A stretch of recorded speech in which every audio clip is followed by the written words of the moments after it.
vamos a hablar sobre las elecciones y el triunfo en Argentina que tuvo Javier Milei.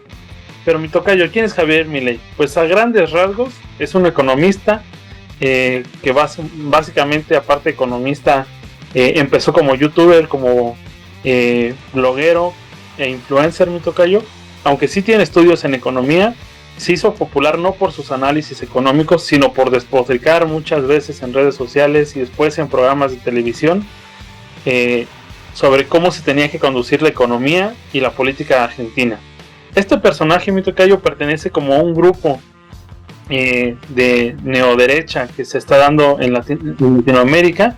Ya lo hemos platicado en algunas ocasiones, esta derecha más radical, abiertamente profascista, que dice que los crímenes de las dictaduras en sus respectivos países no fueron tan malos, que niegan el cambio climático, muy de la línea de Trump, de Vox en España, de Bolsonaro en Brasil. Y pues bueno, Milei pertenece más o menos a esta línea, ¿no? De la que estamos hablando, muy neofascista le llaman algunos.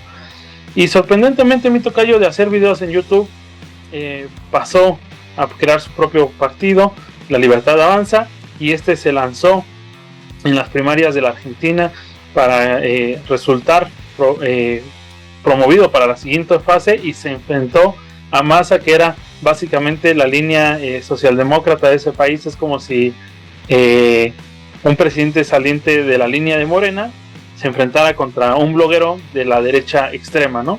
Entonces, pues básicamente le ganó, increíblemente le ganó por una distancia de 10 puntos prácticamente. Entonces, ganó definitivamente, se reconoció su triunfo.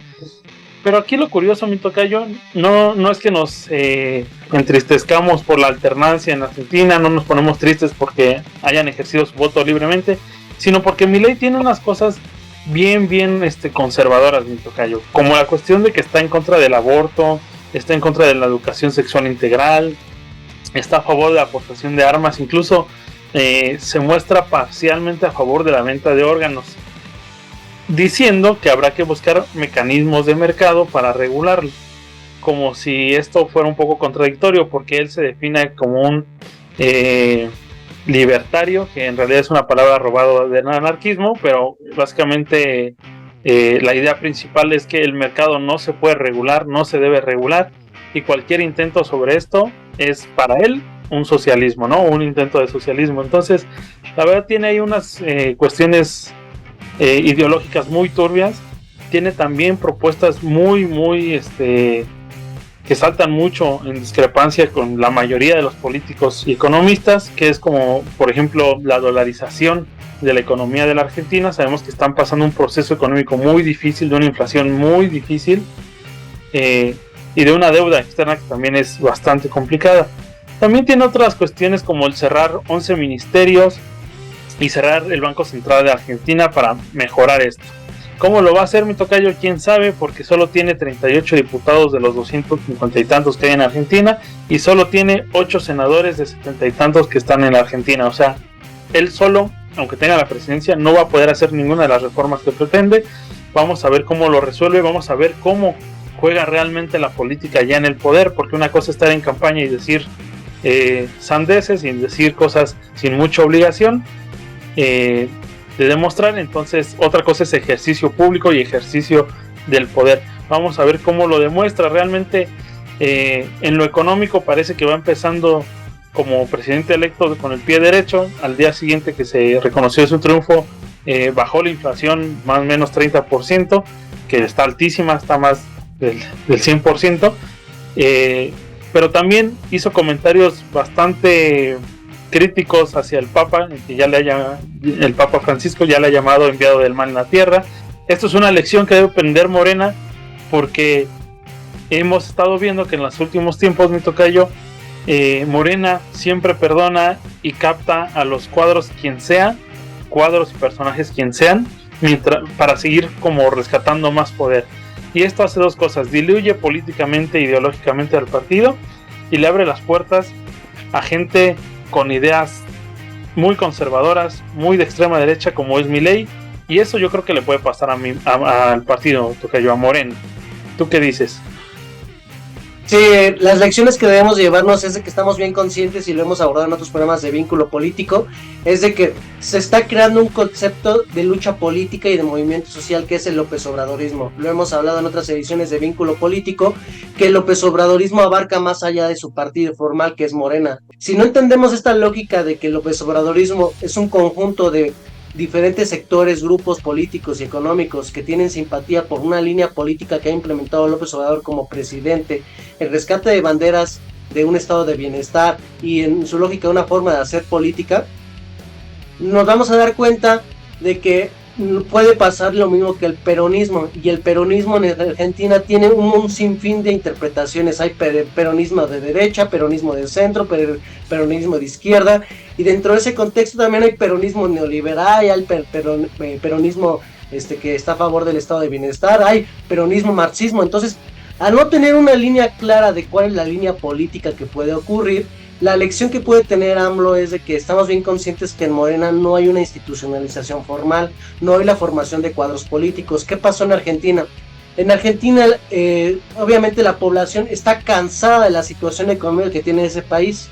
Muchos citan a política gringo que dicen, es la economía idiota, ¿no? Entonces, para dar un pequeño ejemplo, que cuando la gente se ve afectada en situaciones de su bolsillo, en sus ingresos, seas del partido que seas, la gente te va a castigar y no importa que al frente tengas a una persona desquiciada, que no tenga elementos de seriedad y experiencia política, que tenga políticas incluso en contra de los derechos, como tú acabas de describir muy bien de Milei, que tiene ideas protofascistas. Entonces, si no se entiende eso dentro del seno López Obradorista, y más que López Obrador ya va a dejar el poder dentro de un año, la formación de cuadros políticos va a generar esa problemática de que uno, no se tenga la sensibilidad de cómo deben ser las políticas públicas. 2, de que no se tenga experiencia gobernativa.